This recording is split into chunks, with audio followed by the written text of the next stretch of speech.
If you're in Seattle, and you need to buy or sell a home, we'll be right there for you.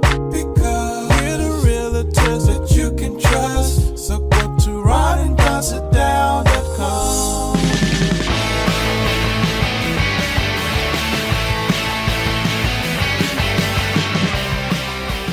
You're listening to The Ron and Don Show on the Ron and Don Radio Network.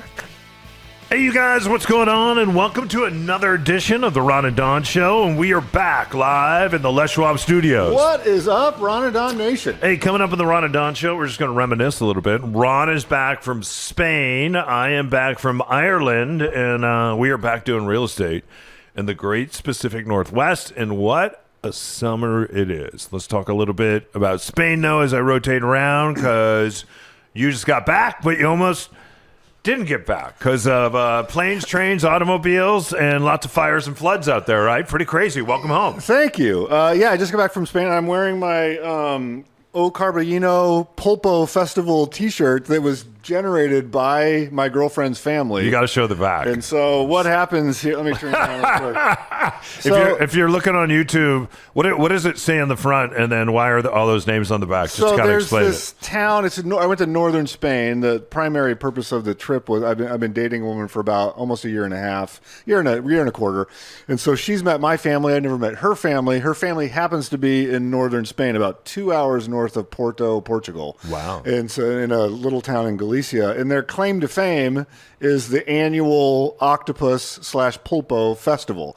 And they've been doing it for like 70 years, 70 years. You didn't say polka. No, pulpo. Yeah, okay. Pulpo. Okay. And so we decided to go on the weekend of the Pulpo Festival. And so every family makes their own t-shirt. So as you're walking around the village, you'll see a group of 10, 20 people, and they all design, and they have themes every year. So I think this year's one was Italian. So this octopus has a pizza slice and some spaghetti.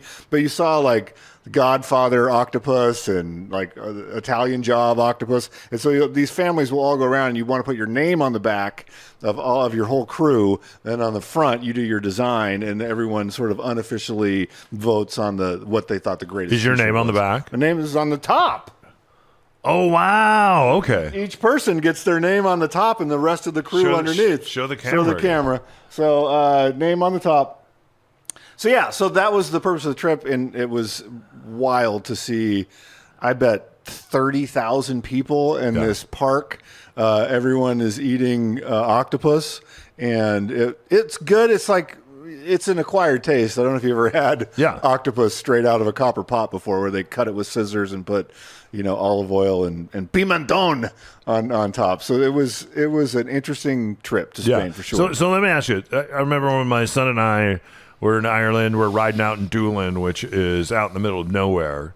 And it's really interesting to hear Peter there speaking Gaelic to all the hands.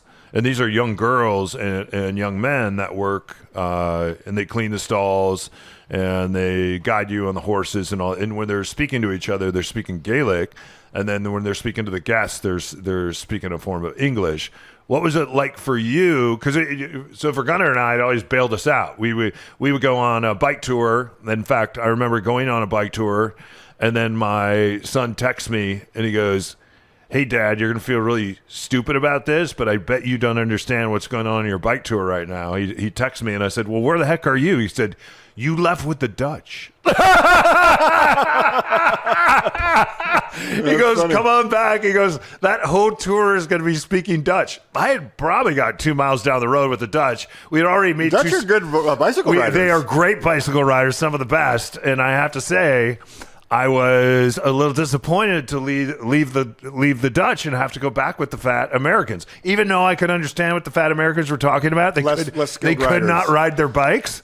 The Dutch man can haul ass, and even though I didn't understand anything that was being said, I was having a better time with the Dutch. So what about for you? What was it like, the challenge, and did you try to teach yourself? Because you see a lot of people online now using AI to try to teach themselves a different language. I started doing that as well.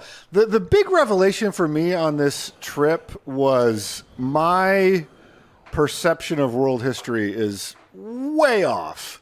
in the sense that you and I went to a school where I did really well in world history, and I think we may have had the same world history teacher in high school. And you felt like you had when you were done with this class, it was one of the hardest classes I've ever taken. And when you were done with it, I felt like I had a pretty good handle on the broad strokes of world history. And also, if you sat in the front row, you had a lot of spitballs launched your way because you would get so excited. Mr. Johnson. He wasn't Mr. Johnson, but he launched a lot of spitballs. And then I went to college, did some college world history, and then you and I have always been interested in history and had guests over the years about history. And when I was there, and you bring up the language. In Galicia, they have their own language. Yeah. Galician is a mixture of sort of Portuguese and Spanish, and it has its own flag. And then you go next door to the Basque Country. They have their own alphabet and language. And so as I went deeper into this trip, I was like, oh, like my version of world history with Spain, in air quotes, or you with the United Kingdom, is barely scratches the surface. Yeah. Like when you go back a little bit farther in time, you begin to see that, like, oh, the Celts occupied northern Spain for hundreds of years. And so there's a Celtic tradition and there's a Viking tradition. The Celts and the Vikings occupied everyone for a number of years. Yes, they did. So so it was interesting. Galicia has this very proud regional identity, very proud in their own language, in their own history, in their own sort of independence. And a lot of the regions in Spain sort of wish they were not part of Spain, that their local identity is so strong. Like if you go to Basque, they're more proud of being Basque than they are of being Spanish. Yeah. The Galicians, I think, are more proud of, by and large, more proud of being Galician, Catalonia the same way. And so that part of me really opened my brain up to go, oh, wow. I don't know as much as I thought I knew about these places that I'm in. Yeah. What about the backlash? Because every once in a while, and we see this happen. In fact, while you were gone, we see the squirt guns come back out, and people are like, we're tired of the over-tourism. Mm-hmm. And one of those places was Barcelona, Spain. You've been to Barcelona a lot. You said you could live in Barcelona. Did you feel that when you went over there, that there's a lot of over-tourism right now in Spain? In Barcelona, yes. And we went to Madrid. We landed in Madrid and went north. And so this time of year, it's so unbelievably hot that this is the lull. And so people were, I think, more grateful now to get your dollars because it was a fraction of the amount of people that would normally be there. It was 103, 104 degrees in Madrid a couple of days we were there. And if you walked out anytime after 11 a.m., it was a ghost town compared to the high season, compared to, Barcelona where, there are tons of tourists there. And that's the devil's bargain in a sense that Spain had to make when you come out of a dictatorship until 1975 and then you go, we're going to do a complete 180. The first thing they did was in 1982, they're like, we're going to host a World Cup. And so going from a dictator to hosting a World Cup in under 10 years was a remarkable turn of events. And then they said, why don't we do the Olympics after that? And so they went World Cup, Olympics, and showcase their country. And so the thing that took off the fastest was tourism.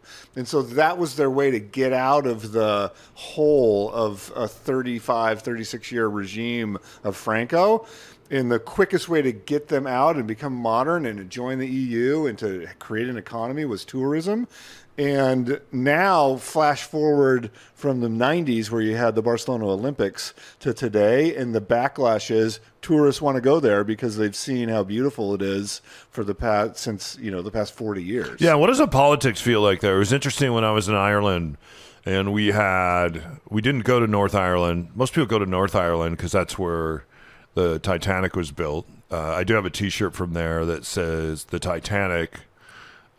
Built by Irishmen, sunk by Englishmen. So you flew into Dublin, though.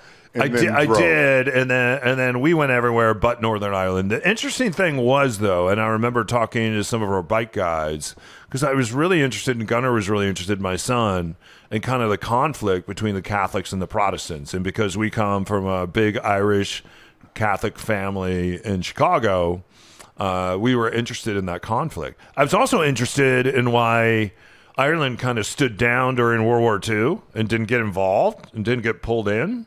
Meanwhile, you see they're just bombing the shiznit out of London, and it's like, how did they do that?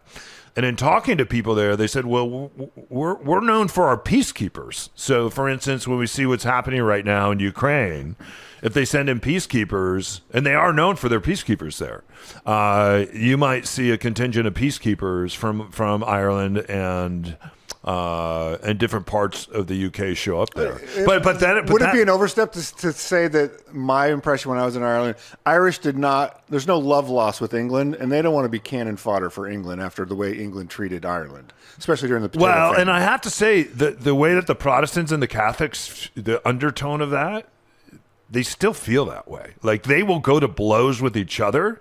They just don't necessarily want to go to blows for other country, to your point, Ron, for Mother England. So, but they will still brawl with one another and go toe to toe. As my son and I saw some guys brawling in the park, and then afterwards, after they went, let's go toe to toe. And in fact, when you see my son, ask him if he wants to go toe to toe, because we would watch guys wrestle in the park and then turn around and share. Go get a pint. They would stand in the park and share Guinness with one another. So don't go anywhere. When we come back, I want to ask you one question about, if you went to Spain and you had one day in Spain, what is one thing that you'd have to do? And I'll share something about Ireland, too, on the other side of this.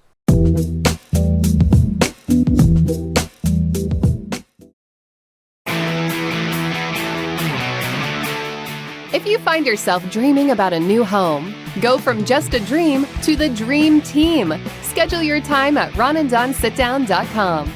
All right, you guys, welcome back to the Ron and Don Show. Ron and Don back. I want to thank Jim Dever for filling in while you're gone. Yeah, I saw those episodes. From Upper Lefters. It was great. And then also Ed Ewing stopped by from Bike Works. I wish I had his calm energy, man. He has such a vibe. Anybody out there, by the way, that has a bike, and in fact, I've been sending out Ed's interview to my friends and just saying, hey, that especially some of our clients that I know are moving, I said, drop off your bike at Bike Works. They'll rebuild it. If they can't use it, they'll strip it for parts, but it'll have a brand new life, and they'll be like I know, and I won't go into it right now, but I know where some of my bikes have gone that I've donated, and it's to really cool places and spaces for really cool humans, and it's made a big difference in their life. One of my bikes is being used now as a commuter instead of a car for a young man that needed it to go to work each and every day. And even I totally agree with that on Ed, and then on Jim, it's like, oh, well, I can subscribe to that channel, and I want to support people that have come from legacy media like us, gone out on their own, where you have that freedom and still put in the work to do it. Like, it doesn't cost me anything to hit subscribe and to hit play, and maybe a little bit of the ad money then goes back to Jim. Yeah, That's before great. we get out of here today, in fact, we're going to talk about a party that we went to with some of our friends from the Ron and Don Show and Legacy Media, and some of them will be popping up here live in studios. I asked them, I said, hey, next time Ron's out of town, I'm out of town, would you come in and sit in a seat? And Dave Ross is like, well, what else am I going to do? I just moved to Linwood. Right. Hey, real quick, let's talk about if somebody was going to go to Spain and they had one day in Spain and they're going to do one unique thing, what would you tell them that they'd have to do? I'm going to answer that more broadly than the question, because I think it depends on the type of person you are. So if you're like into architecture, I would say either go to the Sagrada Familia if you have a religious, spiritual bent at all. And where's that at? That's in Barcelona. That's by Gaudi, and it is the cathedral that what's the thing above a cathedral where the Pope has to bless it? Maybe that is a cathedral. Monastery? No, so it's been blessed by the Pope, and it's spectacular masterpiece.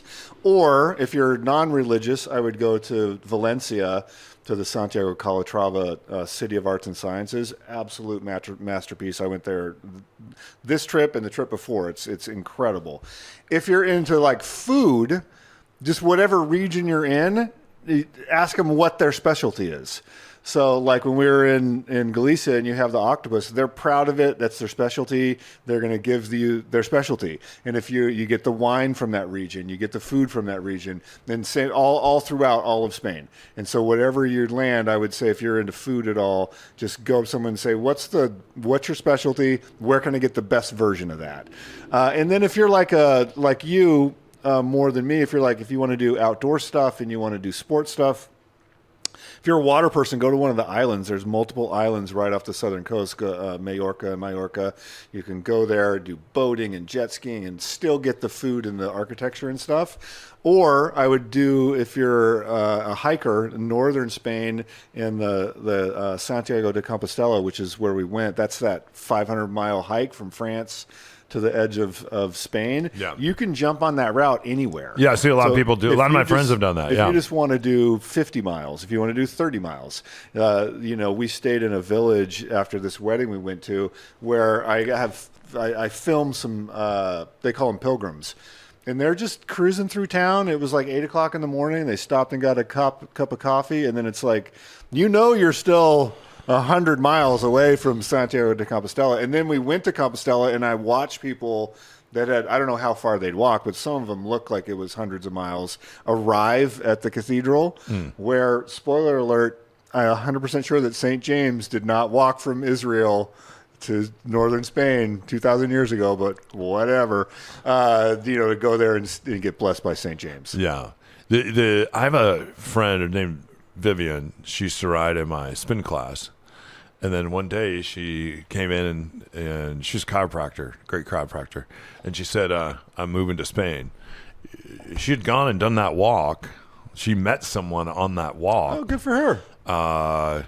They're married today. That's awesome. And she lives in Spain. She's been there now probably almost 10 years. That would be something that I would think you and Gunnar would do. Get married in Spain? Yeah. No, Okay. to do a version of the walk. They have one that leaves from France. I would love that. One that leaves from Portugal and goes north. Yep. And there's a couple different routes.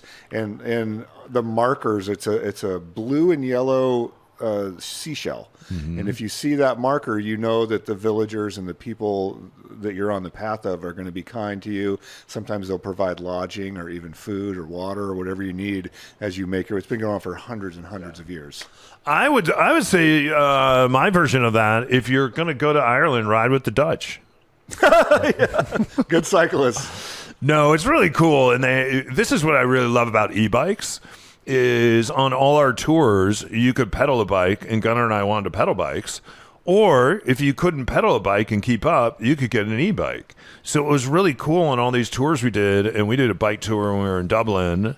It's amazing there how real estate prices have taken off as Amazon has arrived, right? And Google has arrived, and Facebook has arrived. Kind of the mini version of what we've experienced here in Seattle. Because their banking laws are so favorable to business. Is happening in Dublin.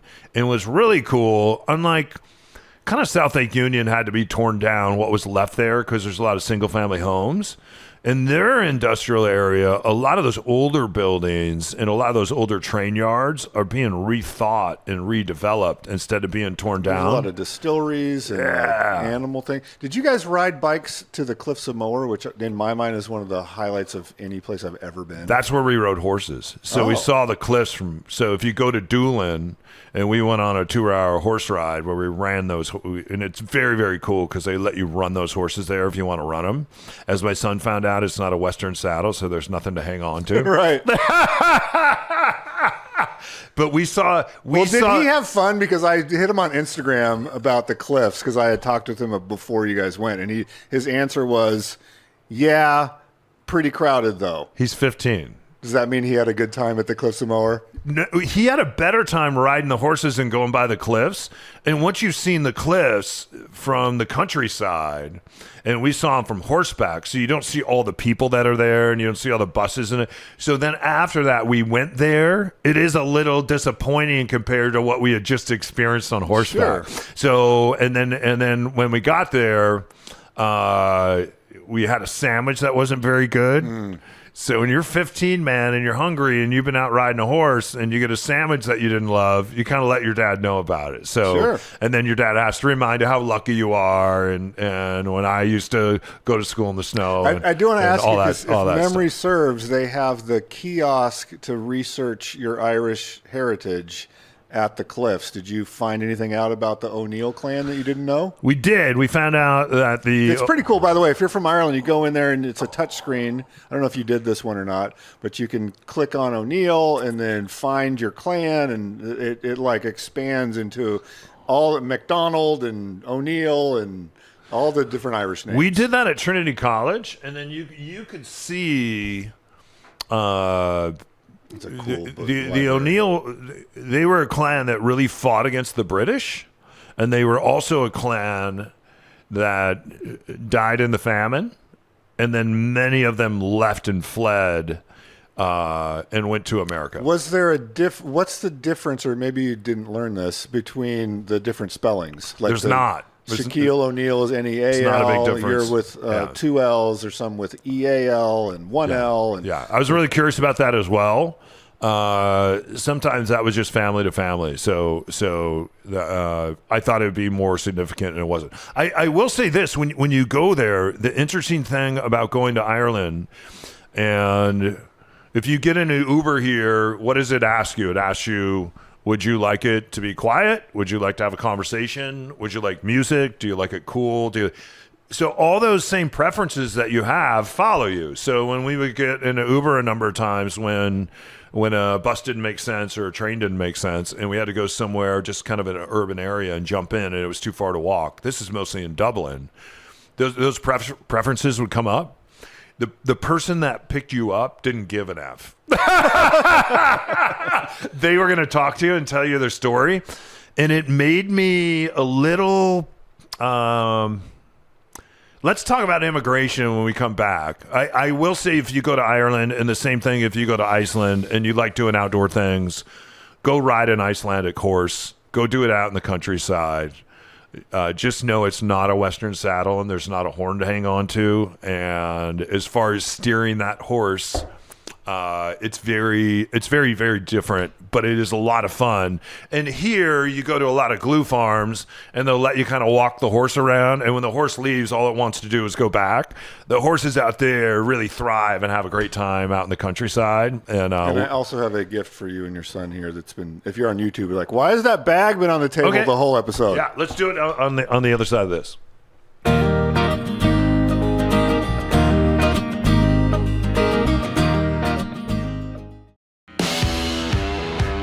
Ron and Don, from radio to real estate. When you're ready to grab a cup of coffee and sit down with the guys, go to ronanddonsitdown.com.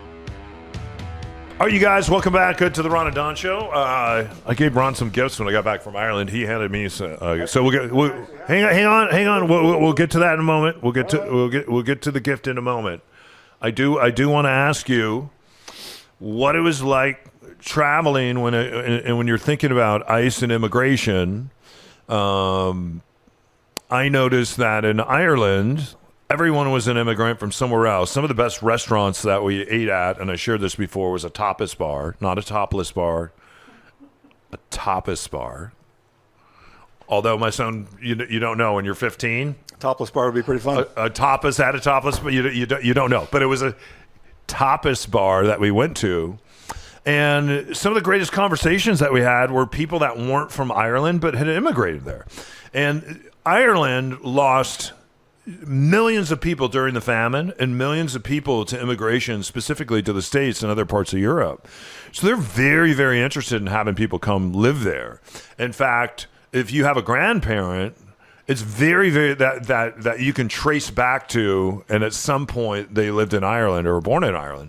It's very easy to get dual citizenship. If you don't have that and it's generational, if you're willing to come live there, work there, play there, invest there, they want you to come there. Yeah. So it's very, very different than the isolationism that we're seeing in the U.S. right now. And it's interesting when they look at it, they're kind of curious about it.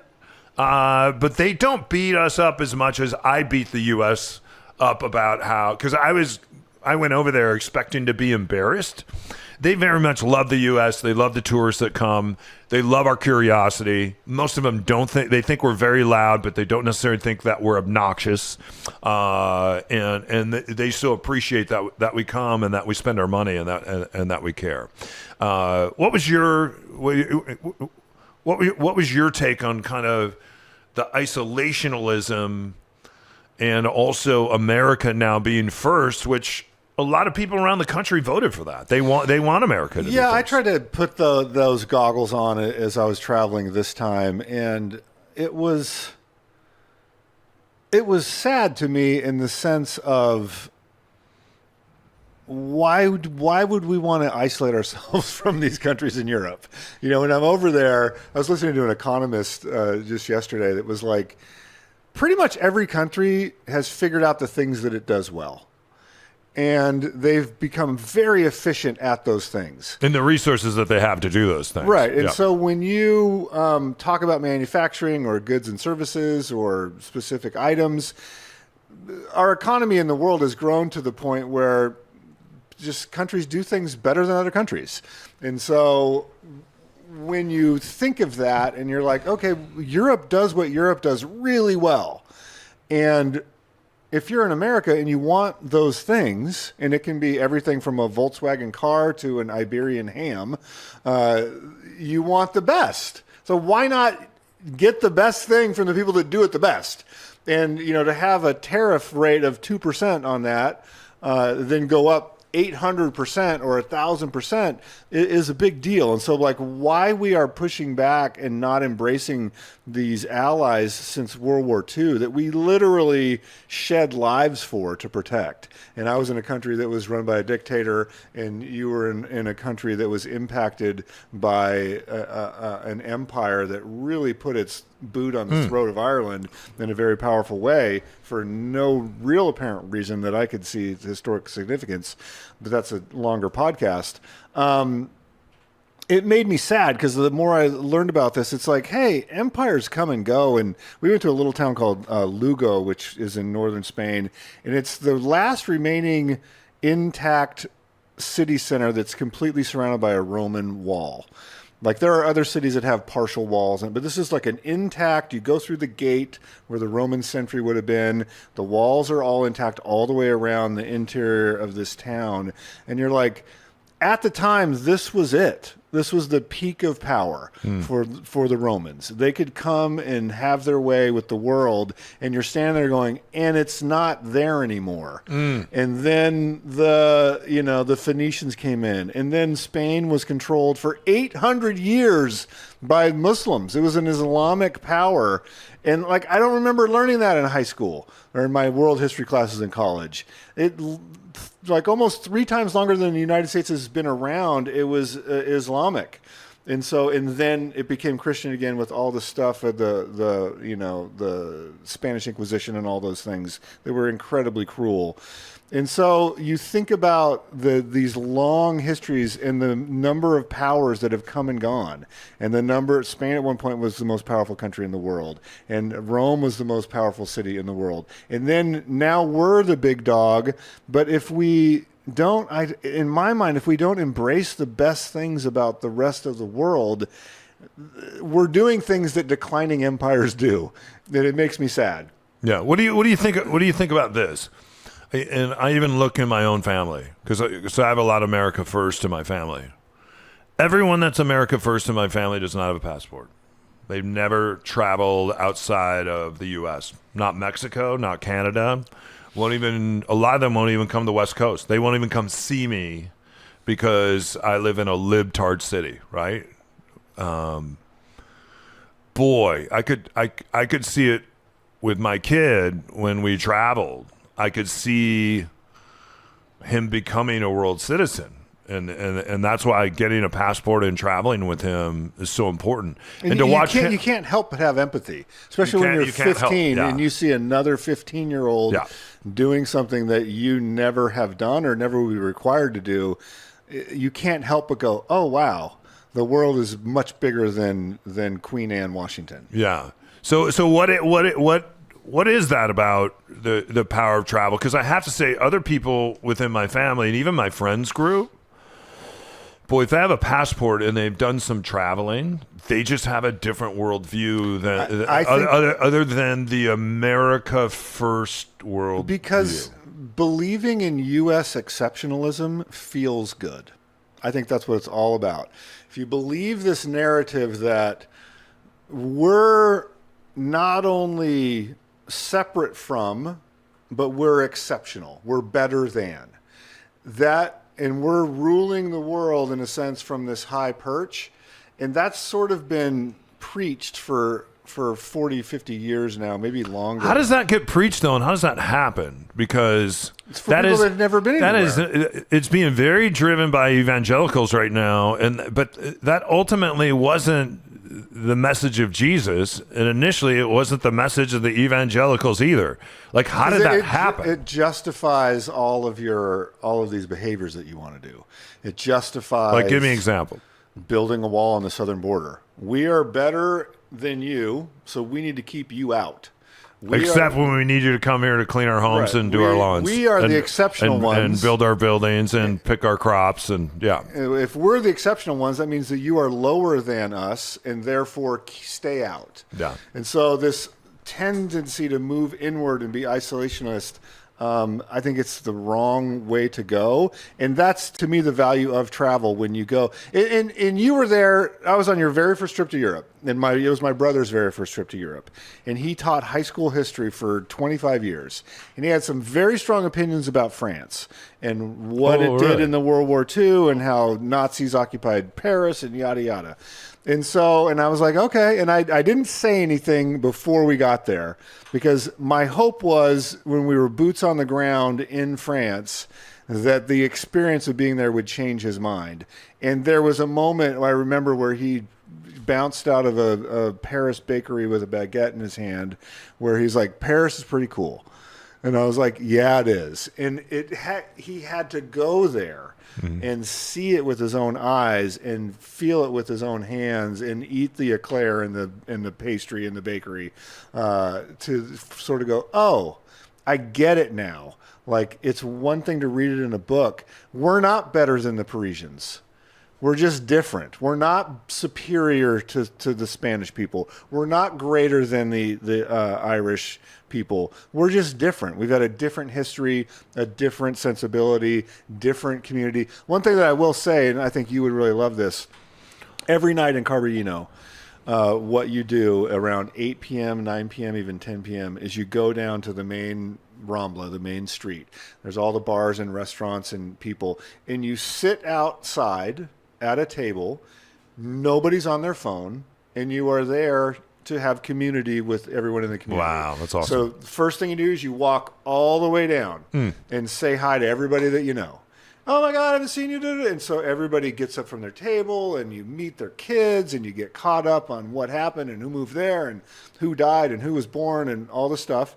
And then you walk all the way back, in case you missed anybody, and then you sit at the table. And then an hour, and you get your drink or whatever, your little snack. And then by the time you're done with a round or two, a new group of people is walking down the street. And so you get to see them. It's not a selfie. You don't jump up and take a picture with them. The phone is put away. And you sit there and you know the people in your town. And you know the people that are, the elders and then the kids and their kids and the grandkids. And I was like, wow, this is really, the fact that this is novel to me shows me what kind of world that I live in. Yeah. Because half of my neighbors don't even say hi when they walk by, and that we live in the same building. Yeah. And so I don't know if you had an experience like that at all in Ireland, but it's like that. What is more superior? Are we superior in that way? And so when I always used to remember when we were on terrestrial radio, there was a host that used to say, the greatest country on God's green earth. And I always go, by what measure? It's not across the board. It's not. Like, there are some things that the United States is the greatest at, but not all things. Like, to have that attitude of like, we're the greatest, we're number one. In what? In what? Like, are there other countries that are allowed to be better at bicycling or better at baking or better at architecture or whatever the category is, better at making cars, better at manufacturing, better at whatever? It can all be celebrated. Right. And multiple things can be true at the same time. You're not going to go, if you believe in the pearly gates, you're not going to go stand before the pearly gates and whether Jesus or Mary or Peter, Paul, Mary, they all could be there. We don't know. Right. But James is in Spain, so he's not going to be there. But they're not going to say, where are you from? Mexico? Oh, depart from me. I never knew you. Right. It's the last shall be first. And then all of a sudden now we're so cruel to each other. We're not civil with one another. We're creating Alcatrazes with alligators to just strike fear in people. It's disgusting. But anyway, I love that hat. Thank you. This is my gift hat from Don from Yeah. Ireland. Yeah. With, the shamrock and shillelagh on there. Nice. Would you usually bring something for Gunnar and I? What did we get? It's very similar to what I got you from Tokyo because that seemed like that was a hit. Awesome. Well, he stole both of my shirts though, so he's been wearing both of them. In fact, he wears I think he had the Tokyo shirt on that you brought at football practice yesterday because their team they're all in black, so he loves the Tokyo. We'll look in there and All see right, see if we can fit into the. Let's check it out. Where's this from? The Nike store in Tokyo? No, I went to Spain this time. That is from I'm sorry. Madrid. Oh my gosh, that's awesome, huh? So I'm figured it'll be a theme where I can over the years he'll have this is that one's for Gunnar. This one's for you. Oh, awesome. Okay. Awesome. Thank you, Mr. Ron. Awesome, you guys. Thanks. Hey, thanks for listening to this episode of the Ron and Don Show. On the next episode, we're going to talk a little bit about real estate, and also, we just kind of had a Cairo party, didn't we? We did. That was fun. Rachel Bell, it was her 20th anniversary of moving to Seattle, and she called together a bunch of Cairo ex-Cairo people for a little barbecue. And so did Totally Tina, who was our producer, and when she first started at Cairo, because she was under contract with Radio Disney, we couldn't call her Totally Tina.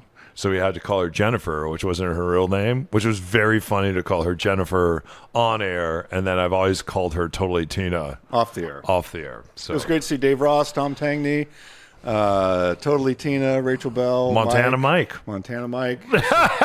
run the board for our show. It was fun. Yeah, it was fun. Hey, you guys, thanks again for listening to this episode of the Ron and Don Show. If you're thinking about buying a home, now is the time to buy. And I am not joking. And if you're thinking about selling, you really got to make sure that your house is on point and turnkey. The things that are sitting on market right now are the things that are not on point and not turnkey. So you got to make sure that you do your work. And if you're thinking about investing now through really the first part of the year, this is really the best time to step into it. Don't forget, don't worry about the rate coming down or going up. There's a lot of people in the market that are frozen because they're like, oh, they're going to fire the Fed chair and the rates are going to continue to come down. I'm going to wait. You buy the home now and you make a deal with the mortgage broker and just say, hey, when rates come down in the next year or the next 2 years, will you go ahead and can we redo my mortgage and will you do it for free? And a lot of times mortgage brokers will make that deal with you. So it's called marrying the home and dating the rate. All right. Hey, if you need us, just reach out, right? Yeah, you can go to ronandonsitdown.com. You can reach out to me directly, ron@ronandon.com. In fact, I'm going to show a home after the show today for some folks that reached out and we did a sit down with them. Why do you wear these? Reading glasses, Don. I'm in my 50s now. Oh, okay. Anyway, till next time, our thanks to Matt, thanks to Gunnar, our station voice, thanks to Charlie the dog, and also thanks to Ron and myself for producing and starring in today's show. Also, really want to thank Jim Dever and Ed Viewing for stopping by and filling in as well. Till next time, you keep your head up and your shoulders back, and don't forget, you've been listening to the Ron and Don Show. Olay! Where is it? On the Ron and Don Radio Network. Awesome. Well, that's it. Show's over. We'll see you next time on the Ron and Don Radio Network.